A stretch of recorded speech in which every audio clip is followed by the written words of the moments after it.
আমার ইমামে হোসেন এটাই করেছে শিশুবেলায় বিমারে হয়ে যায় ওই বিমার হয়ে যাওয়ার জন্য হযরত খাতুনে জান্নাত নিয়ত করলেন আল্লাহ পাক যদি আমার হাসান হোসেন সুস্থ হয়ে যায় আমি ফাতেমা তিনটে রোজা রাখবো এই নিয়তটা যখন করলেন আল্লাহ পাকের দয়াতে ইমামে হাসান হোসেন সুস্থ হয়ে গেলেন হযরত ফাতেমা হুজুর ওই মান্নতের রোজা রাখতে শুরু করলেন প্রথম দিন রোজা রাখবে কি খাবে কিছু নাই পানি খেয়ে রোজা রাখতে লাগলেন আমার আমারা আজ যারা সামান্য ভিক্ষার জন্য নিজেদের ঘরে পর্দা করতে লেগেছে সামান্য ভিক্ষার জন্য ঘরের বাইরে বেরিয়ে এমন করে নিজেরা আসামি কাঠ করাতে উঠতে লেগেছে স্বামী যদি ইনকাম করে দেয় ওই ইনকামে যদি ভুল থাকে আমার মা বোনেরা বেটিরা মায়ের জাতেরা আল্লাহ আপনাদেরকে কিয়ামতের দিনে কৈফিয়ত দেবে না আপনার খাদ্য সম্বন্ধে জিজ্ঞাসা করবে না কারণ আপনি স্বামী যদি নষ্ট আপনার স্বামী যদি আপনাকে ভুল খাওয়ায় কিয়ামতের দিনে আপনার স্বামী জবাব দেবে কিন্তু দুনিয়া আপনাকে হারাম খাদ্যের দিকে নিয়ে গেল খাদ্যের জন্য আপনি কৈফিয়ত ওয়ালা হয়ে গেলেন কারণ আপনি 500,000 5,000 ইনকাম করতে শুরু করেছে ওই টাকার মালিক আপনি নিজেকে দাবি করছেন এটাই তো প্ল্যান যারা আপনাদের ঘরে জাহান্নামে নিয়ে যায় ওই টাকা আপনাকে জিজ্ঞাসা করা হবে এই যে তুমি ইনকাম করলে এটা মদের টাকা ছিল না জুয়ার টাকা ছিল না না দাঁড়িয়ে হবে আপনার টাকা ছিল কোন খাদের টাকা তুমি কি জানতে আমার মায়েরা বোনেরা না তুমি জানো না দুনিয়ার মামা করছে আমার দেখার দরকার নাই কিন্তু তুমি যখন আমার ইসলামের ধর্ম সবাই নিয়ে এসেছো আমি তোমাকে আমার বাপের বেটির ঘরে কথা শোনাবো আমার মায়েরা খাতুনে জান্নাত যারা দেবে শেরিতে কিছু খাবার নাই ওই শেরির খাবার পানি খেতে লেগেছে তা সারা দিন রোজা রেখে ইফতার করবে কিভাবে হযরত আলী হুজুর রোজা রেখে কাজে গেলে সামান্য কিছু অর্থ আল্লাহ মিলালে তার বিনিময়ে কিছু জবের আটা রুটি আর খেজুর কিনে আনলেন এই শুকনো জবের আটা রুটি আর এই খেজুর নিয়ে পানি নিয়ে যখন ইফতার করতে বসেছে কিছু সময় আর বাকি রয়েছে আজানের ইফতার করবে ঠিক এমন সময় একজন দরজার গোড়ায় মুসাফির এসে গেল আওয়াজ বলতে লাগলো হে রাসূল হে নবীর খানদান আমি বড় খোদাটা কয়েকদিন খাওয়া হয়নি নবী বংশের ঘর থেকে খালিমকে ফিরে যাব এটা কখনো হতে পারে না আমি বড় খোদাটা আমায় কিছু দেন হযরত খাতুনে জান্নাতের সামনে যে ইফতারটা ছিল ওই ইফতারটা এত সামান্য যেটা হযরত খাতুনে জান্নাতের একাও হতো না অথচ খাতুনে জান্নাত রোজা রেখেছে মাওলা আলী রোজা রেখেছে হাসান হোসেন রোজা রেখেছে ফিজিয়া বলে একটা মহিলা থাকতে তিনিও রোজা রেখেছে সামান্য ইফতার নিয়ে বসেছিল এই ইফতারটা যদি ভাগ করা হয় এটাতে কোনো নয় তাহলে কি করে আমরা ইমাম পাবো মুসাফিররা পাবে ওই জন্য হযরত খাতুনে জান্নাত সমস্ত ইফতারটা নিয়ে স্বামীর হাতে তুলে দিয়ে বলল জান দিয়ে আসে স্বামী হযরত আলী গিয়ে কোনো কথা বললো না বিরক্ত করলো না ইফতারটা মুসাফিরকে দিয়ে এলো পানি দিয়ে ইফতার করলে তিনটে রোজা মান্নতের রোজা পর পর রাখতে হবে পরের দিন আবার সেহরিতে পানি দিয়ে এমন করে সেহরি করলো এমন করে সারাদিন এমন করে হযরত আলী রোজা রেখে আবার হাঁটতে গেলে সামান্য কিছু পয়সা হলো ওই পয়সা দিয়ে আবার দ্বিতীয় দিন জবের আটা শুকনো রুটি আর খেজুর কিনে নিয়ে এসে আবার ইফতার নিয়ে বসেছে পানি নিয়ে হঠাৎ করে দরজা করে আবার ডাক এসে গেল হে আলী রাসূল হে নবীর বংশধরেরা তোমরা আমার বড় খোদাটা কিছু দাও হযরত আলীকে প্রথম দিনে খাতুনে জান্নাত দিয়েছিল সন্তান ভালো হয় কোন জায়গা থেকে মা যদি ভালো হয় সন্তান ভালো হবে কারণ আপনার প্রথম শিক্ষিকা হলো তার মা দ্বিতীয় হলো তার আব্বা জান তাই সন্তান ভালো যদি আশা করে বাবা নিজে ভালো নাই মনে রাখবেন বৃদ্ধাশ্রমে বুড়ো বয়সে দিয়ে আসবে তখন আফসোস করে কোনো লাভ হবে না কারণ আপনি যদি আদা জমিনে রোপণ করেন আর ওখান থেকে যদি আপনি আম গাছের চারা নেবেন এটা যেমন আশা করা যায় না আপনি আপনার বাচ্চাকে নবীর প্রেম আর রাসূলের প্রেম আর কোরআনের শিক্ষা দেবেন না ওই বাচ্চাকে আপনি উপযুক্ত বাচ্চা পাবেন এটা কখনো সম্ভব নয় অসুবিধে হচ্ছে। নবী তাই বললেন তিনটে শিক্ষা দাও। প্রথম নম্বর শিক্ষা কি? আমি নবী আমার প্রেমের শিক্ষা দাও দেন। এখন তো প্রেমের আলোচনা করলে একজন দাঁড়িয়েওয়ালা টুপিওয়ালা মৌলভী সাহেব বেরিয়েছে, সে কোনো ঝগড়া করে আছে না? আবার একজন তো সাহাবাদের নবী পরিবারকে টানাটানি শুরু করে দিয়েছে, আছে না? এসব চলছে। আপনারা যারা আমাকে ভালোবাসেন ফলো করেন তো রাসূল জলসায় এলে, কি গো শুনতে পাচ্ছেন না? মাইকের ফলো করেন? হ্যাঁ, সব জায়গায় থাকেন নাকি? শাকেও আছি, ডিমও আছি, মাছেও আছি, গোস্তেও আছি, পটলও আছি, ঝিঙেতেও আছি, সব জায়গায় থাকেন নাকি? একে কি বলা হয়? আলু। আলু সব জায়গায় থাকে, কিন্তু আলুর কোনো ভরসা আছে নাকি? হাই বিরাট গাছ করে দেবে, নাই বলাই জড়িতে ঝুলতে হবে। আলু ব্যবসা যারা করে তারা জানে। অসুবিধা হচ্ছে না? তাহলে আমি সংক্ষেপ করে দিই। তাহলে আমার মাথার উপরে একটা ডিউটি আছে, ডিউটিটা পালন করলে যাবে। কি গো, না কমিটিও প্রেসানে আছে, সংমং করছে কমিটি। ওই রে কমিটি হাত তুলবি তো, সংমং করছি নাকি? জেল খাটখাটা যে চালা, এইটাই তো সমস্যা। তোর মাথায় এই কথাটা প্রথম ঢোকে কেন? তোর মাথায় এই কথাটা প্রথম ঢোকে কেন যে সমাজ এমন ব্যবস্থা করবো যেখানে ইনসাফ থাকবে? এটা তো মাথায় ঢোকে না, শুধু ওইটা মাথায় ঢোকে। কিভাবে কথা বলতে হয়, কিভাবে পড়তে হয়, সেটাও আজকে আমার কম ভুলে গেছে। এর কারণ কি? আমার কমের মেটা বসা, চাল চলন, কথাবার্তা সব বাজে লোকেদের সাথে। আমার কম ভালো লোক বসে না। কথা ভুল বলা হচ্ছে। তোমরা কি এত খারাপ ঘরে ছিলে নাকি? খারাপ হলে কি করে? তোমাদের সোহবতটা খারাপ জায়গায়।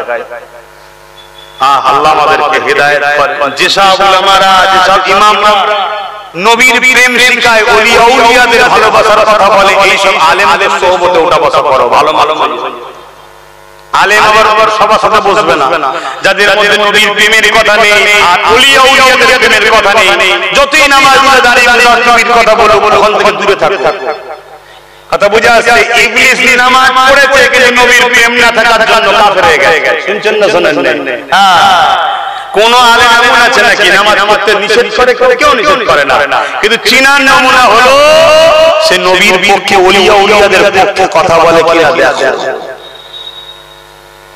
আমার মনে হচ্ছে কিছু ভাইদের কষ্ট হচ্ছে, পিছনের ভাইদের অনেকক্ষণ সব ভিজে ভিজে সব দাঁড়িয়ে, ভাই কষ্ট হচ্ছে নাকি? কি হবে? ঘন্টার পর ঘন্টা, ঘন্টার পর ঘন্টা, মাসকে মাস, বছরকে বছর হজ করে করে আমার বাপ চাচারা সব একসাথে করে কবরে চলে যাচ্ছে। কোন দিন আমিও কবরে চলে যাব। লাভটা কি হচ্ছে বুঝতে পারছি? লাভ হচ্ছে কিছু? পরিবর্তন হ, পরিবর্তন হ, পরিবর্তন হ। নিজের জন্য যদি নাও হও, আরে এই বাচ্চাগুলোর জন্য একটু ভাবো। জমিনকে জঙ্গল পরিষ্কার করে পরিষ্কার পরিচ্ছন্ন জমিন তৈরি করে দাও। কি করছিস? আকাম ধরেছো?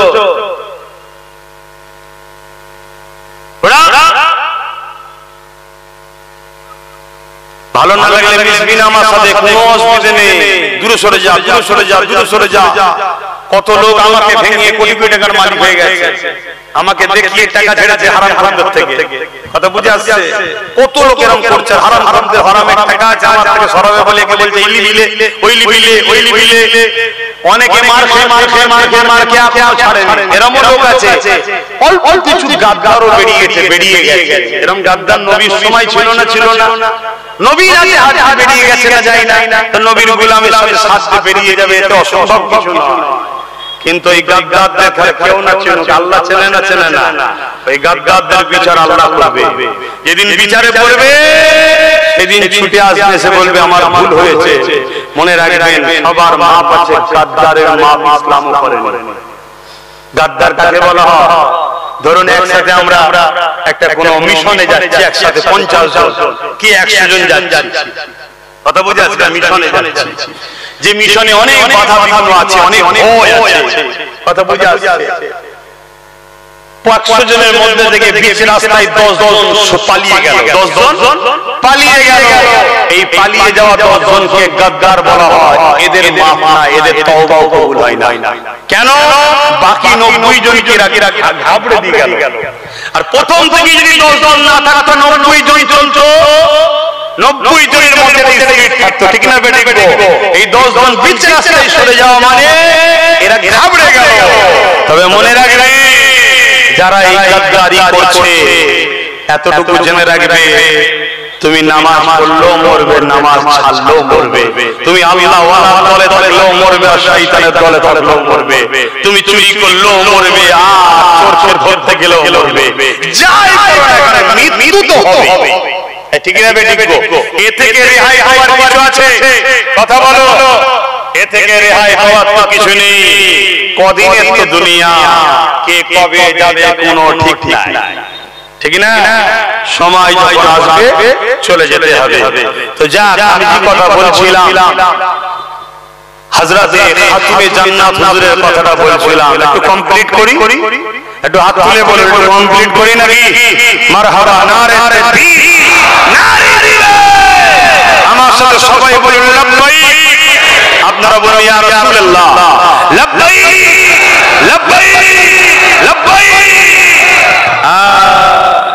আবার এই স্লোগানে একদল ইসলামের লেবাসধারী ছদ্মবেশী আছে, সমস্যা হয়, আছে না? না, কেন ইয়া রাসূলুল্লাহ বলা হয়? কথা বুঝে আসছে? তাদের ধারণা নবী মারা গেছে। নাউযুবিল্লাহ বলে, নাউযুবিল্লাহ বলে। তারা ইসলামের দুশমনদের মাথায় আবার ঢোকাচ্ছে।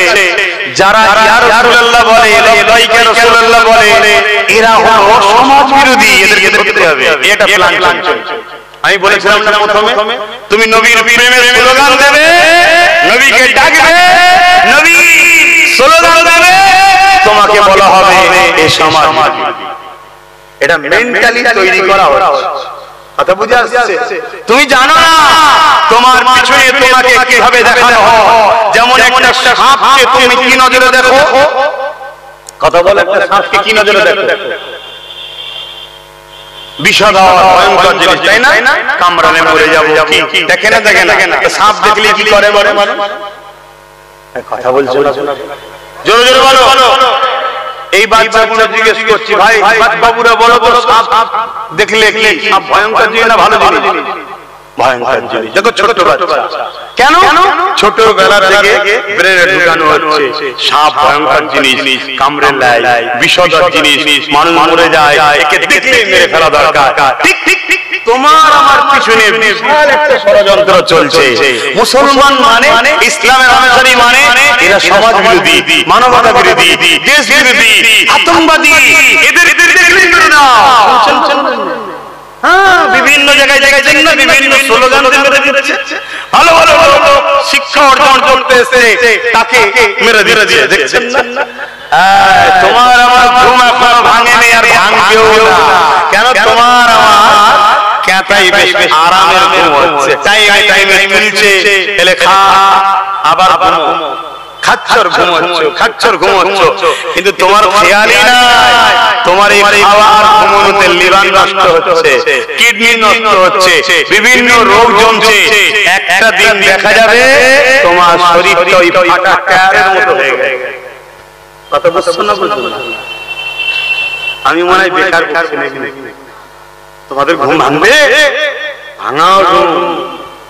যদি চোখ না খুলতে চায়, যদি বলে আর ঘুমো, দরকারে লঙ্কা দাও চোখে, ঘুম ভাঙাও, ঘুম ভাঙাও।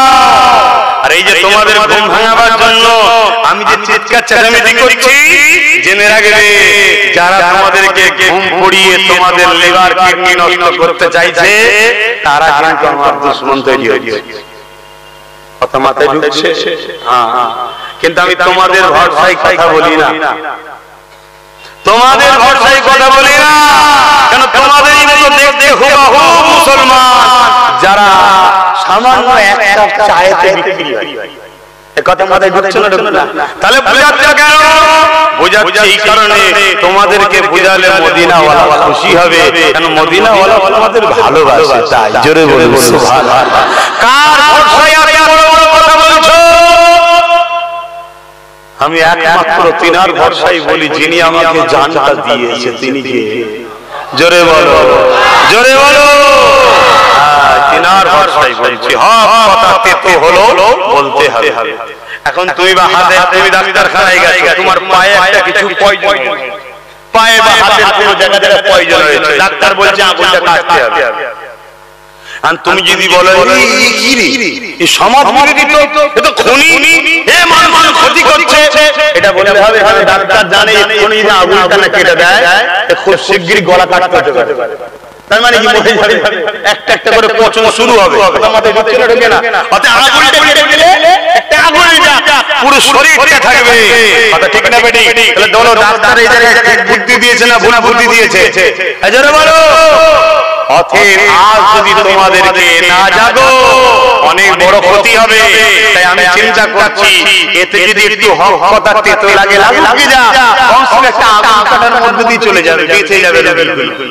এজন্য একটু বলছি এই সমাজে অনেক হুজুর আছে, অনেক মুফতি মাওলানা পীর সাহেব হাজী সাহেব দরবেশ ইমাম সাহেব আছে, আমার বিরোধী করে আছে না? না কেন করে? কেন করে? ওই যে যারা তোমাদের মিটাতে চায় যে বিলের তলা থেকে পাওনার ব্যাপার থাকে। কথা মাথায় ঢুকছে? আমার কথা সবাই পছন্দ করে, আমিও জানি কত লোক আমায় গালিগালাজ করে। একটু একটু হলো অনেকে মোবাইল টোবাইল দেখে আমায় বলে, আমার সাথে ছেলেরাও বলে, সব কথা কেন বলে? আমি বলি তো কি বলা, গাছের পাতা লড়তে পারে না খোদার বিনা হুকুম ছাড়া, আর আমার মনে কথা বেরোয় খোদার বিনা হুকুম ছাড়া। আমি বলি না, আল্লাহ বলিয়ে দেয়। আল্লাহ সবাইকে সব জিনিস দেয়, আল্লাহ বলিয়ে দিচ্ছে। তা সব বলিয়ে দেয়। আম্মা খাতুনে জান্নাত ফাতেমা জাহরা হুজুরের কথা বলছিলাম।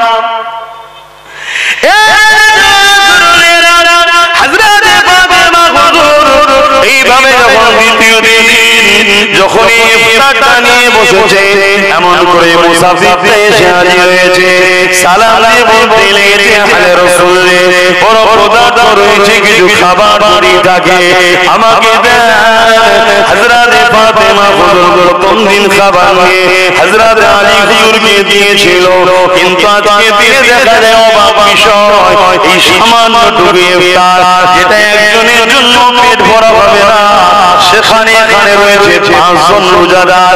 এই জন্য ইফতার সম্পূর্ণ নিয়ে হযরত ইমাম হাসান হুজুর, হযরত আলী হুজুরের বড় সাহেবজাদা হযরত ইমাম হাসান হুজুর ইফতারটা সম্পূর্ণ নিয়ে ওই মুসাফিরকে দিয়ে দেয়। এই শিক্ষাটা পেল কার থেকে? বলো আম্মা জানের থেকে। কেন? প্রথম দিন মা দিয়েছে, ঠিক না?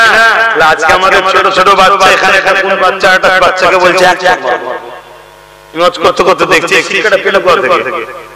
এইটুকু বাচ্চা পেল কোথা থেকে? এটা তো বেগুনা, এদের কোনো ভালো মন্দ বোঝার আছে?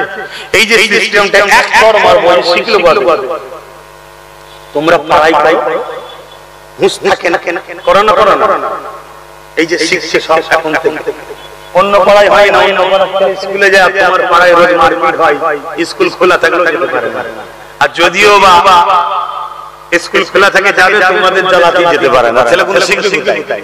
সব সব পিছিয়ে যাচ্ছে। এই আমি বেকার বকছি নাকি?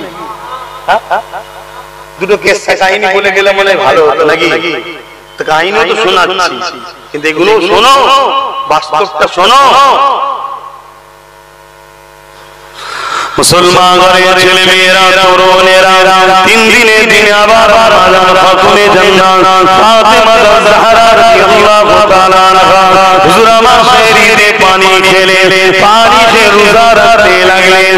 আবার হযরত আলী 3 দিনের দিনে একভাবে পানি ছাড়া শরীরে কিছু খায় না, ইফতারও পানি ছাড়া কিছু খায় না। এই অবস্থায় 3 দিনের দিনে খাটতে লেগেছে। ভেবে দেখুন শরীরটা বড় দুর্বল হয়ে গেছে। ওই অবস্থায় কষ্ট করে মেহনত করে খাটাখাটনি করে সামান্য কিছু অর্থ হয়েছে, তার বিনিময়ে শুকনো জবের আটা খেজুর কিনে নিয়ে ঘরে ফিরে চলে আসতে লেগেছে। ঘরে নিয়ে আসার পরে ইফতারের টেবিলে সাজানো হয়েছে, পানি নিয়ে ইফতার করতে বলেছে। হযরত ইমাম হাসান হুসাইন, হযরত খাতুনে জান্নাত, হযরত সেহরে আলী, হযরত হুজুররা বসে আছে, আর একজন ফিজ্জা নামের মেয়ে বসে আছে। ইফতার করার কিছু সময় বাকি রয়েছে। ঠিক এমন সময় আজকে দিনও ঠিক একজন মুসাফির এসে হাজির হয়ে গেছে। আল্লাহর পরীক্ষা কাকে বলো দেখো। এ যুবকেরা, তরুণেরা, তুমি আমি বলে তো বলতে পারতাম মাফ করবেন, আজকে দিন আর হবে না, কারণ দুদিন দেওয়া হয়েছে, চলো দুদিন আল্লাহর রাস্তায় দিলাম। আজ আমরা নিজেরা খাই না না, যে মুসাফির বলেছে এ আহলে রাসূল পরিবারের সদস্যরা কিছু খাবার খেয়ে দেন। আমি চাইছিলাম আমি হয়েছি খোদার করেছি, আমাকে কিছু খাবার বানা দেন। এই কথা যে কানে গেল, সঙ্গে সঙ্গে হযরত ইমাম হুসাইন, ছোট বাচ্চা হুসাইন রোজা রেখে আছে 3 দিন, তিনি পানি ছাড়া দ্বিতীয় কিছু নয়। ওই ইফতারটাকে নিয়ে গিয়ে মুসাফিরটাকে দিয়ে নিজ পানি পান করলে, তদাপিও আল্লাহ খুশিকে প্রাধান্য দিয়েছে। হে আমার মারা বোনেরা, আজ আল্লাহ আমাদেরকে ঘরে ঘরে দিয়েছে, কিন্তু হারামের সামান্য পয়সা ঢোকাতে গিয়ে দেখুন তো ঘরে ঘরে বিমার ভরে যাচ্ছে, ঘরে ঘরে সুগার ভরে যাচ্ছে, ঘরে ঘরে ক্যান্সার ভরে যাচ্ছে, ঘরে ঘরে লিভারের সমস্যা হচ্ছে, ঘরে ঘরে অশান্তি লেগে আছে। শান্তি আজ আমাদের ঘরে না, কারণ আমাদের ঘরে বড় প্ল্যান করে ইসলামের দুশমনেরা হারাম খাদ্যকে খাইয়ে দিয়েছে। কেননা তারা জানে পুরুষদের দোয়া তো কবুল হবে কি ঠিক না, কারণ এরা হাটে বাজারে দোকানে বসতে হয়, বিভিন্ন বন্ধুত্ব রাখতে গিয়ে কারবার বাজারে শুনে উঠাবড়া করতে গিয়ে এর তার পয়সায় কিছু না কিছু খেয়ে ফেলতে হয়। কিন্তু আমাদের পেটগুলো ছিল পবিত্র নারী, তাদের পেটগুলো ছিল পাক, তাদের হাতটা কিন্তু কবুল হয়ে যেত। যখন আমাদেরকে মিটাতে আসবে, তারা যখন হাত তুলবে, আবার বদরের মতো সাথ এসে যাবে। তাই তাদের হাতটাও যাতে কবুল না হয়, বড় প্ল্যান করে হারাম খাদ্য ঢুকিয়ে দিল। দিদি বলেন হারাম খেয়েছে তো কি হয়েছে, বিপদে হাত কবুল হয়ে যাবে। এ যুবকেরা তাহলে শোনো, আপনি নামাজি হতে পারে, আপনি হাজি হতে পারে, আপনি যখন বিশ্বাস হতে পারে, হারাম লুকমা যা পেটে চলে যাবে, তার দোয়া আল্লাহ দরবারে কবুল হয় না। হযরত মুসা আলাইহিস সালাম এইবারে দূর পাহাড়ে কথা বলতে যেতে লেগেছে। দূর পাহাড়ে উঠতে যাবে, পাহাড়ের নিচেতে একটা মানুষ বসে বসে চোখের পানি দিলে কাঁদতে লেগেছে। চোখের পানি দাঁড়িয়ে দিয়ে বয়ে বয়ে জামা ভিজে যাচ্ছে, আর বড়াবড়ি লুড়ি কখনো কখনো খাচ্ছে। আল্লাহ করে বলছে, আল্লাহ আপনি আমার দোয়াকে কবুল করে নেন। আল্লাহ মুসা আলাইহিস সালামের বড় কথা লাগলো, আল্লাহ সঙ্গে দিদারে গিয়ে প্রথমেই বলতে লাগলো, ও রব্বি আল্লাহ, ওই মানুষটা যে দূর পাহাড়ে নিচে বসে আছে, আল্লাহ কত পারে কাঁদছে, আমি মুসা থেকে বড় হয়েছে, আল্লাহ দোয়াকে আপনি কবুল করে নেন। আমার আল্লাহ বললেন, মুসা রে, ওর চোখের পানি শেষ হয়ে চোখ যদি রক্ত বেরোতে থাকে, ওর হাত তুলতে তুলতে হাত যদি লম্বা হতে হতে আসমান পর্যন্ত চলে আসে, আমি আল্লাহর দোয়া কবুল করব না। মুসা আলাইহিস সালাম জানতে চাইলে আল্লাহ কি কারণে কবুল করবেন না? আমার আল্লাহ বলে দিয়েছেন, মুসা রে, ওই লোকটা হারাম খেত, ওই হারামের শরীরে রক্ত রয়েছে, শরীরের পেটে হারাম আছে, এই হারাম খায়, তার দোয়া কবুল করি না। তার ভেবে দেখুন, যারা আমাদেরকে মেটাতে চায়, তারা কত দিক দিয়ে আমাদেরকে ঘিরে ফেলেছে। ভাবতে বরাবর শুনছেন তো? এখন বলবে হুজুর দেয়, উনি তো নিয়ে যায়, উনি তো দেয় না। কথা ঠিকই, দারুণ কথা, দারুণ কথা। তো হুজুরকে বসান, একবার দিই কি না দিই দেখ। হুজুরকে বসা, তুই বসছিস তো আমায় কেন? ঠিক না ভুল বলছিস? তুই আমায় বসছিস, তুই তো আমায় বসাস। কথা মাথায় ঢুকছে না, ঢোকে নে। বসাবি জালিম কি আছে হুজুরের কাছে? হ্যাঁ, ভালো ধান্দা পেয়েছে। এখন কিছু হলেই দেখি দরবারে সকালে বেরিয়ে লাইন, আমার মেয়ের বিয়ে হবে, আমার ছেলে পড়াশোনা কি বলে চিকিৎসা হবে, হ্যান হবে, তান হবে। আমি একটাই কথা বলে দিই, পড়াশোনা ছাড়া অন্য বিষয়ে আমার পকেটে টাকা নেই, থাকলেও পড়াশোনার জন্য আসুন। আমি কেন শিক্ষা, শিক্ষা ইসলামের প্রথম কথা। ইকরা, পড়ো। কথা মাথায় ঢুকছে না? ঢুকে না? হ্যাঁ, ভাবুন তাহলে সমাজে কি হচ্ছে। এবারে বলুন, আর হজ করবো না থাকবে? ওই হজ করবো না থাকবে? অসুবিধা হচ্ছে? হ্যাঁ, আপনার হয় না তো কি হয়েছে? আজকের এজিদের অসুবিধা হচ্ছে না? আজকের এজিদেরও চালা আছে না? তাদের অসুবিধা হচ্ছে না? কিন্তু শয়তান কিচ্ছু করতে পারছে না। কেন? আমার আল্লাহ আমার জন্য যথেষ্ট। জোরে বলুন সুবহানাল্লাহ। হাসবুনাল্লাহু ওয়া নি'মাল ওয়াকিল, নি'মাল মাওলা ওয়া নি'মান নাসীর। আল্লাহর উপরে যে ভরসা করে আল্লাহ তার জন্য যথেষ্ট। একটা গাছ লাগালাম, কখনো ছাগলে মুখ দেয়, কখনো গরুতে মুখ দেয়, কেউ এসে তুলে দেয়, কেউ ঠেলে দেয়, কত বাধা হয় না? কিন্তু ওর পিছনে যদি লেগে থাকা যায় বড় হবে না? কথা বলে। কিন্তু ঘরের লোক যদি আস্তে আস্তে গরম পানি দেয়, কিন্তু আল্লাহ যদি বলে তারপরও করবো। অনেক সময় মরা গাছ থেকে ফেকড়া বেরোয় দেখেছে, কেন? আল্লাহ চাইছে, ঠিক না? হ্যাঁ, ভরসা তাহলে কারো করে। কিন্তু আল্লাহ পরীক্ষা নেবে না? নেবে না? কথা বলছে না তো? পরীক্ষা নেবে, আল্লাহ পরীক্ষা নেবে। কখনো জিতিয়ে পরীক্ষা নাই, কখনো হারিয়ে পরীক্ষা নাই, কখনো গরিব করে পরীক্ষা নাই, কখনো ধনী করে পরীক্ষা নাই। আমি প্রত্যেকটা ওলামা হযরতদের সম্মানের সাথে বলছি, বিয়া করে নয়, আলেমের সম্মান আল্লাহ দিয়েছে। একবার দেখুন তো সমাজে আপনাদের সম্মানটা কোথায়। যদি মনে হয় ঠিক আছে তো আলহামদুলিল্লাহ, আর যদি মনে হয় যে না আজকালকার ছেলেরা তো আমাদেরকে সম্মান দেয় নাই, আমি বলবো নিশ্চয়ই আপনি রাসূলুল্লাহর পক্ষে বলেন না। নবীর পক্ষে যে বলবে তাকে সম্মান দিতেই হবে। প্রত্যেকটা ঈমানদার তাকে সম্মান দেবে, ঠিক না বেটি? জোরে বলো, দিতে বাধ্য, দিতেই হবে। ঈমানদার মুমিনের তো সম্মান। জোরে বলুন সুবহানাল্লাহ। আর নবীর পক্ষে ওদের বয়স যত বাড়ে তত সম্মান আল্লাহর বাড়ায়। জোরে বলুন সুবহানাল্লাহ। ভাইরা আমার, কথাই কথা বেড়ে যাচ্ছে, নামাজের ব্যাপার আছে, আর উলামা হযরতরাও আছে। সময় তো কারো ইন্তজার করে না। দেখতে দেখতে আমারও দুনিয়ার জিন্দেগির হায়াত কমে যাচ্ছে, হুট করে আমি আখিরাতের দিকে চলে যাচ্ছি। প্রতিদিন যাচ্ছে আমার বয়স কমছে, একটা করে দিন দুনিয়া থেকে আমার চলে যাচ্ছে। একদিন আমি দুনিয়া থেকে চলে যাব, একদিন আপনি চলে যাবে, আমার সন্তান রয়ে যাবে, আপনার সন্তান রয়ে যাবে, আমার সন্তান আপনার সন্তান। এই দুনিয়া থেকে ঈমান নিয়ে যাবে না বেঈমান হয়ে যাবে, এই চিন্তা ভাবনা আপনাকে করতে হবে। কেন? আমার সন্তান হতে পারে, সৃষ্টি কিন্তু আল্লাহ। আপনার সন্তান হতে পারে, সৃষ্টি কিন্তু আল্লাহ। আপনাকে আল্লাহ নিয়ামত হিসাবে দিয়েছে, আপনি আল্লাহ দেওয়া নিয়ামতটাকে ভালো জায়গায় রেখে যাবে না কবরের উপরে রেখে যাবে, নোংরার উপরে রেখে যাবে, এটা কিন্তু আল্লাহ আপনার কাছে কৈফিয়ত নেবে, ঠিক না বেটি? তাই বলবো সমাজকে চেষ্টা করো এই জমিনকে উপযুক্ত চাষযোগ্য করুন।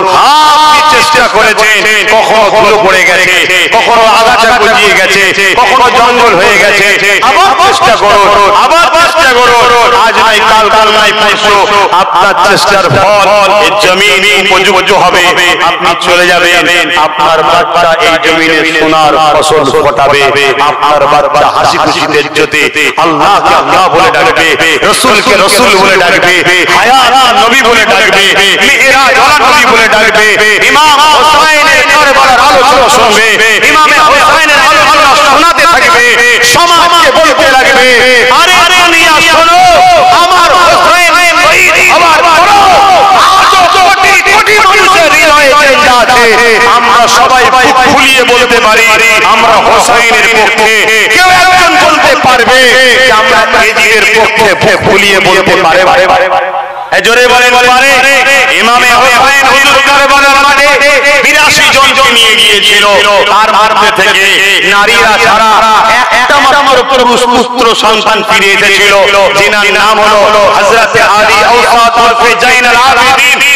একটা মাত্র পুত্র সন্তান ফিরে এসেছে, সেই হযরত ইমামে হোসাইনের ওই আওলাদ থেকে গৌসুল আযম হয়েছে, সেই আওলাদ থেকে ইমাম বাকির মুসা কাজী হয়েছে, সেই আওলাদ থেকে সুলতানে হিন্দ খলিফে নওয়াজ হয়েছে। পৃথিবী জুড়ে আজও ইমামে হোসাইনের সৈয়দ বংশধর রয়েছে, যারা বুক ঠুকে ঠুকে বলে আমরা হোসাইনের আওলাদ, আমরা সৈয়দ, আমরা হোসাইনের আওলাদ। ওই দিকে ইয়াজিদ বাহিনী ছিল 22,000।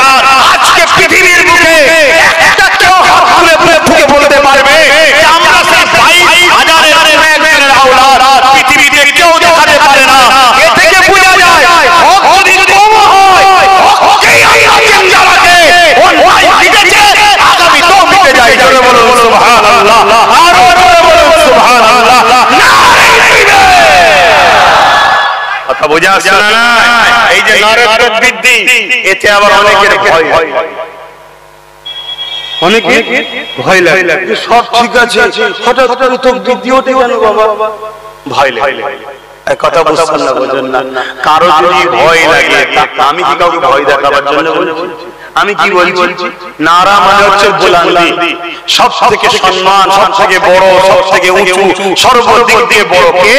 আল্লাহু আকবার। তিনি হলেন আল্লাহ, যিনি সব থেকে মহান। জোরে বলুন সুবহানাল্লাহ। তারপরে কি বললাম? তারপরে কি বললাম? লাব্বাইক ইয়া রাসূলুল্লাহ। লাব্বাইক মানে হাজির, ইয়া রাসূলুল্লাহ, ইয়া নবী আল্লাহ, আমরা আপনার গোলাম হাজির আছি। জোরে বলুন সুবহানাল্লাহ। এটাই তো বুঝাবার উদ্দেশ্য। এতে যদি কারো অসুবিধা হয়, জানতে হবে যে খবর দিয়ে না বলছে কি জানে, একে কিন্তু আল্লাহ মুস্তানা তাবিজ দিতে হবে না, একে গুল পেড়ে পড়া তাবিজ দিতে হবে। গুল পেড়ে বোঝে, সেই তাবিজ করতে হবে। কথা মাথায় ঢুকছে না? ঢুকে না? আল্লাহ দিয়েছে, ইজ্জতের ঘরে পাঠিয়েছে, সম্মানিত করেছে, নিজে হাতে করে নিজেকে ধ্বংস করুনি আমার সোনার ভাইরা। গান, মোবাইল, যাত্রা, ফাংশন, সিনেমা, লুট, মারপিট, খুন খারাপি, লুটে খাওয়া, মেরে খাওয়া, জালিম, অত্যাচারী, দুশ্চরিত্রবান, কি বলে বদমাইশ, চরিত্রহীন নেতাদের পিছনে ঘুরুনি আমার ভাইরা। এগুলো তোমাদের কাজ না, এগুলো ইয়াজিদের কাজ। কথা মাথায় ঢুকছে? পারো পরিবর্তন হও। এবার বলবে হুজুর পরিবর্তন হতে গেলে তো বাধা আসবে। কেন আসবে না ভাই? আল্লাহ বলেছে তোমাকে এমনি এমনি জান্নাত দেবে। আল্লাহ বলেছে প্রত্যেকটা আমি পরীক্ষা লব। কি পরীক্ষা? আমার প্রেমের পরীক্ষা। কখনো কষ্ট দিয়ে, কখনো ভয় দিয়ে, কখনো জালিম অত্যাচারী শাসকের জুলুম দিয়ে আমি আল্লাহ পরীক্ষা লব। আরে ইমামে আজম কে নিয়েছে, ইমাম মালিক কে নিয়েছে, ইমাম বুখারী কে নিয়েছে, আরে ইমামে যুগে যুগে যুগে নিয়েছে। আরে তোমাকে আমাকে নেবে না, এটা হতে পারে?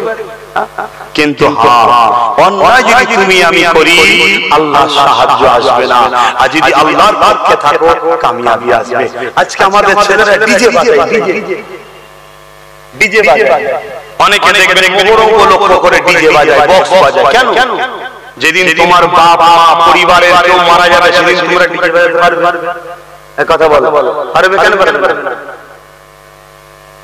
হাই হাই হাই হাই, তোমার আমার বাপ মা মরে গেল, 1 মাস 2 মাস 4 মাস 1 বছর 2 বছর পর ভুলে যাব। 1400 বছর আগের কথা ইমামে হোসাইনের আলোচনা করলে বক্তাও কাঁদে, যে শুনে সেও কাঁদে। ঠিক না বেটি? তিনার শহীদের দিনে, তিনার দুনিয়া থেকে চলে যাওয়াটা এই আনন্দ শান শওকত দিয়ে বক্স বাজাবার জন্য নয়।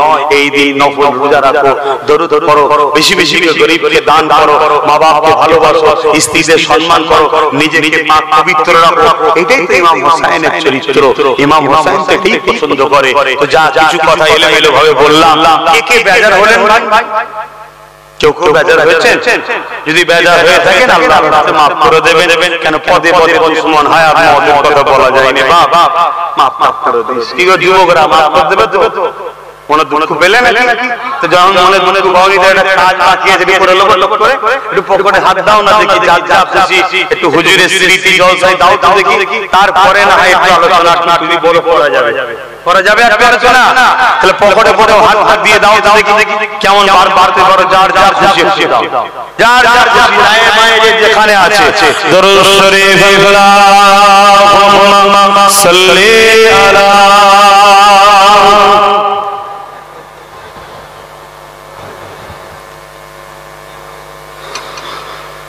मुझको फवालो मुसाफिर न समझो,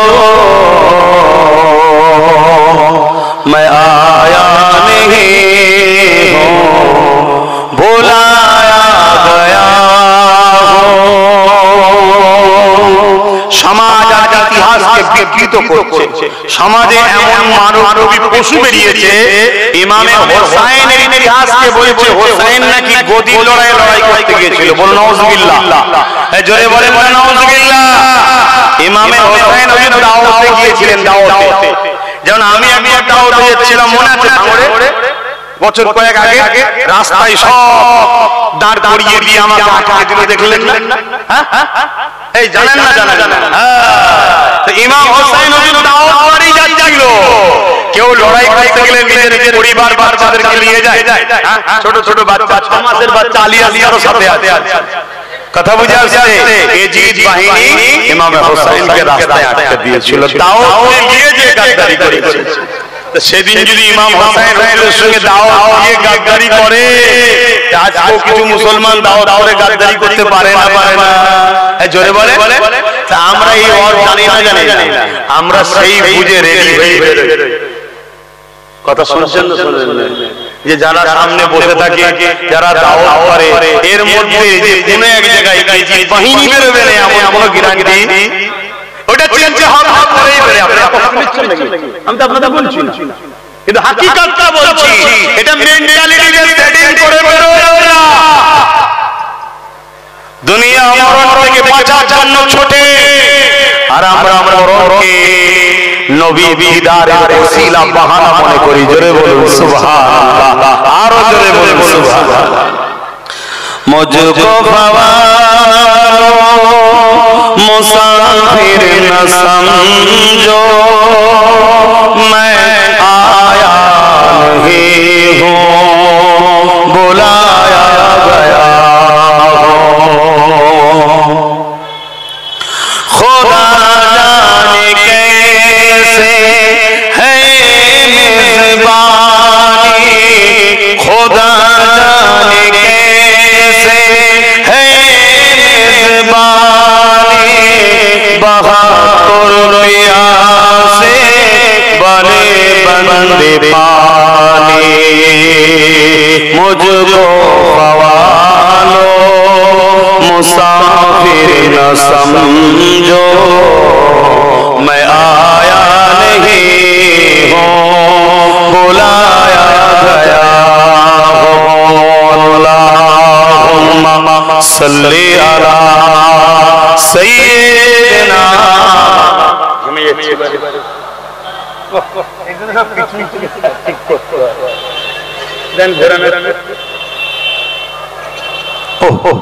আপনাদেরও গরম হচ্ছে না? গরম হচ্ছে তো? হচ্ছে তাও বলছেন না? আরে গরম হচ্ছে, কিন্তু এই গরমটা সহ্য করছি কেন? হ্যাঁ, আমাদের মধ্যে ইমাম হোসেন হুজুরের প্রেম ভালোবাসা হয়তো দীপ করে জ্বলছে, কিন্তু জ্বলছে এখনো। জোরে বলে সুবহানাল্লাহ। কিন্তু লাখো মুসলমানের হৃদয়ে হোসেনের প্রেমের আলো বন্ধ হয়ে গেছে। দুনিয়া লালসায় ধোঁকায় পড়ে তারা আজকে এই মাহফিল, ইমাম হোসেনের আলোচনার মাহফিল বা হুজুরের দেখানো রাস্তায় চলতে তারা চায় না। তো যা আসেন, সময় নামাজের ব্যাপার আছে, একটু সালাত ও সালামে নবী সালাম।